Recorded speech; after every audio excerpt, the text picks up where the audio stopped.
This is the Hey Ed YouTube channel, and I am your host, moderator, and all-around nice guy, Edward Anderson. Okay, so I'm not a financial advisor. Don't construe anything that I mentioned in any of my videos as financial advice. Always do your own research before doing anything with your money. Today, I want to talk to you about a financial contagion that's going on around the world here, and you really need to hear all of this. I hope that you watch this video all the way through, and you should probably share this. We need to get this information out.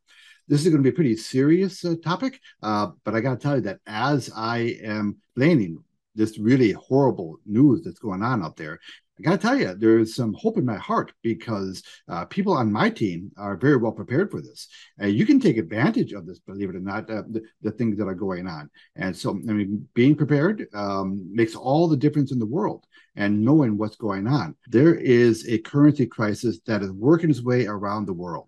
And I want to start by talking about what happened in London this week. So about 3 weeks ago, I did a video titled Beware October 1st. I hope you go back and watch that video. And guess what? Today is October 1st. Well, okay, let's talk about what happened earlier this week. The British pound took a nosedive earlier this week. It went to a multi-decade low. Matter of fact, I think it was even an all-time low against the US dollar. Let's take a look at the British pound here. All right, so you can see what happened earlier this week. It just took a nosedive. I mean, it was an unbelievable event that is really not being reported in the news, and I don't know why. This is one of the stories that really should be ringing all sorts of bells around the world. You don't see any real news articles on this on the BBC. You know, I've got friends over there, and I've asked, and they're not really covering this event. So what happened was, in order to save the British pound, the government stepped in and they bought billions of dollars. I think it's $60 billion worth of bonds in order to save the British pound. The British currency needed government intervention to save it. And how did they save it? They did it by buying bonds, more debt, right? That's always their solution, buy more debt. But really, it started the week before that in Japan, when the Japanese yen went down, I believe it's 20% year to date already. Just that also cratered. And for the first time since, I think it was 1975, the Bank of Japan stepped in to support their currency. And how did they do that? They sold billions of dollars worth of their US treasuries. Now, that's an important theme. So hold on to that thought here. And the third leg of the stool is China. China, as it turns out, is starting to sell their U.S. treasuries in droves. Remember when China was viewed as the economic savior of the world, and they were our biggest buyer of U.S. treasuries. So we were able to export our inflation largely through the help of China by buying all of our bonds. Well, now they're not buying our U.S. treasuries anymore. They are selling them. Okay, now, so far, the U.S. dollar is considered the world reserve currency, although that is quickly diminishing, right? But as all of our treasuries start getting sold and those U.S. dollars start flooding back to the U.S., we're going to see a really big impact on our dollar. Now, so far, the dollar is the strongest currency in the world, but don't be fooled. The only reason why the U.S. dollar is so strong is because it's basically considered what they would call, you know, the best smelling turd in the punch bowl. Okay, because the world is going to hell in a handbasket, and all of these central bank policies that have been going on for the past several years of money printing and increasing debt in order to solve problems. Okay, all those issues are coming home to roost. We've got a perfect storm going on. These central banks have created a financial Frankenstein that is roaming the world and one by one destroying currencies of different countries around the world. And this is all happening right now. And now, another issue that I've been talking about a lot lately on my channel is the issue of banks freezing bank accounts at random. These stories they're proliferating.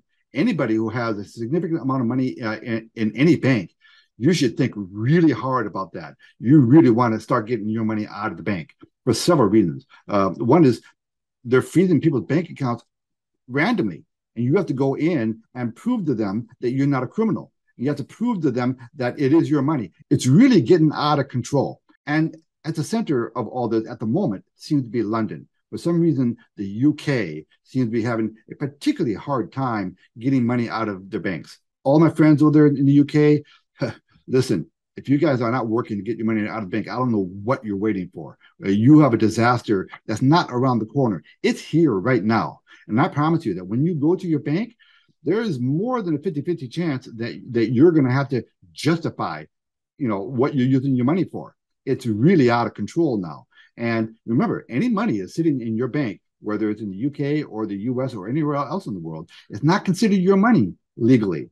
Right? You're considered a creditor. This should scare the hell out of you people. And I don't know what more I can do to get this message across, but you really have to understand that the banks are not your friends. Okay, so we are in the midst of a worldwide currency crisis, and it is a contagion that's spreading around the world. It started with the yen, and now it's the pound, and pretty soon, who knows what the next currency is going to be.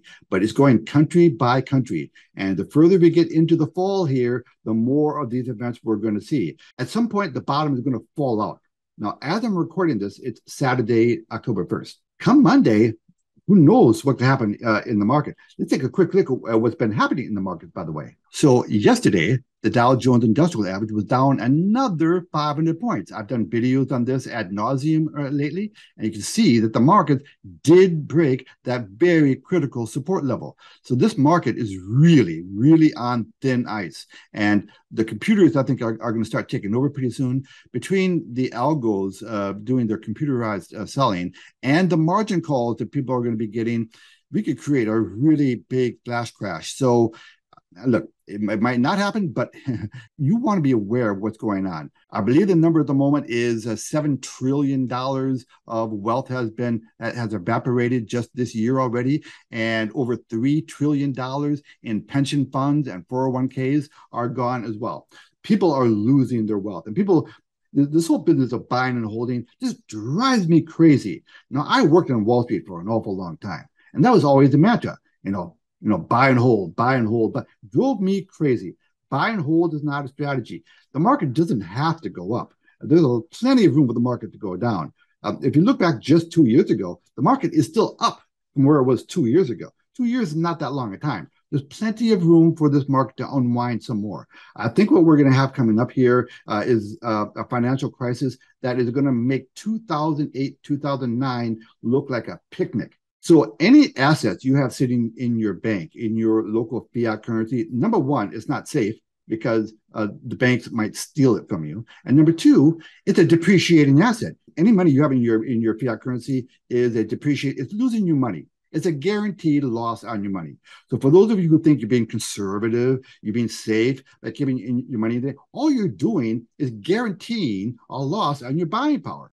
As I've been saying in some of my videos, the phrase just keeps popping in my head. I think that right now we are in a moment in time in history. Okay, this is going to be one of those events that's going to be compared to the Great Depression, and 1987 and 1991 and 2008, 2009. Let me throw a little unfun fact at you, okay, right now. Because of where interest rates are right now compared to where they were this time last year, let's say that you had a $2,500 a month budget for your mortgage payment, and you put 20% down. Well, a year ago, you could have afforded a house for $759,000. Okay, so you could afford a $759,000 house at a $2,500 a month mortgage with 20% down. Today, that same budget with 20% down, you could only afford a house valued at $476,000. Okay, real dramatic in just 1 year. I'm talking about year over year. Okay, those are hard numbers. There are things you can do. Okay, believe it or not. Now, for months now, I've been offering a three-pronged approach. Three things you should be doing to address exactly what I just talked to you about. Number one, reduce your exposure to the traditional financial system, your bank, all right? Get at least some of your money out of the bank. If not most of it. Personally, I keep 2 or 3 months worth of bill paying in the bank. Everything else, I get the hell out of there. Okay, and do what you want to do. Okay, again, this is not financial advice. I'm just a guy on YouTube who happens to have some strong opinions. Okay, but I'm trying to lay out facts for you. I'm trying to paint a picture for you so that you are prepared. So number one, reduce your exposure to the bank and do it now. Okay. Number two, once you get your money out of the bank, it's still a depreciating asset. So get at least some of that money, probably a good half of that money, into gold and silver. Okay, this is the only money in the world. Your fiat currencies, your dollar bills, your British pounds, your Japanese yen, those are not real money. Those are currencies. They're not backed by anything. It's just paper. It's not backed. They're backed by the full faith and credit of the United States government in the case of the dollar, right? Well, I have no faith in my government. You know, they're screwing up royally. Why would I trust them? Okay, so you really need to get some money into gold and silver. Now, if you're saying, "Oh, I can't afford to buy," hey, listen, you're not buying anything. If you put your money into gold and silver, all you're doing is transferring your assets from a really bad category to a good category. Okay. Now, I have a program that me and my group are in. It's called 7K Metals, and I'll have a link for it below in my description. You can send me an email. I'll give you information on it. And I'm going to be doing some Zoom calls on that program quite a bit, because maybe you like to attend one of those Zoom calls. So consider that program as a source of getting your gold and silver. And then the third thing you need to do is you need to establish streams of passive recurring income. All right. And again, my group does have one or two programs that we are in that are just crushing it. Now, one of the programs is called Novatech. And again, I'm going to be doing Zoom calls on Novatech. I've had people in Novatech now for quite a while, people in my group, and they are just, again, crushing it. But if you want to learn more about it, send me an email and I'll send you an invitation link for my upcoming Zoom presentations on both 7K Metals and Novatech. So those are my three recommendations right now. Right now, reduce your exposure to the bank, get some of your money into gold and silver, and create streams of passive recurring income. Okay, so for any of you out there who think that the Federal Reserve and the other central banks around the world have a plan, well, they might have a plan, but they've lost control. Okay, again, they've created a financial Frankenstein monster, and it is destroying currencies one by one. And our turn is coming up. Us being people in the U.S., our turn is coming up. But whatever country you're in line. Your currency is going to be under attack. It is going to be. I mean, we're talking, Venezuela. We're talking Weimar Republic. We're talking Turkey. That's the kind of inflation that we're looking for. We're heading toward hyperinflation. A lot of you countries out there are already in hyperinflation, and we might even be heading for an actual full-on depression. All right. So that's not just hyperbole. That's not just clickbait. I've been talking about these markets now for since January about what I expected the market to do, and I've been right the entire way down. All my videos are right in my channel. And on the subject, please subscribe if you haven't. And please give this video a like, because it helps get the message out. I'm not a big channel. I'm a modest size YouTube channel with a very loyal following. Thank you very much to all of my followers for your support. Please leave a comment below and tell me your experience that you're having with your banks, by the way. And let me know what your plans are for fighting this inflation that's coming up. I would really love to hear your stories. And if there are any particular topics you'd like me to cover, please let me know. Edward Anderson, signing out. Copy that.